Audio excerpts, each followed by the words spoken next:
Liquor scam లో కవిత 10 రోజుల ED custody నేటితో ముగియనుంది. ఈడీ కస్టడీ పొడిగిస్తారా లేదా రిమాండ్ విధించి కవితను తిహార్ జైలుకు పంపిస్తారా?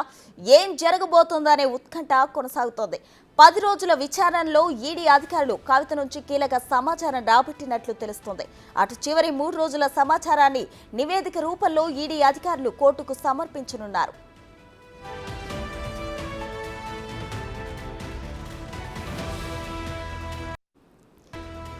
మరోవైపు తిహార్ జైల్లో సమీర్ మహేంద్రను ఆదివారం ఈడీ అధికారులు విచారించారు.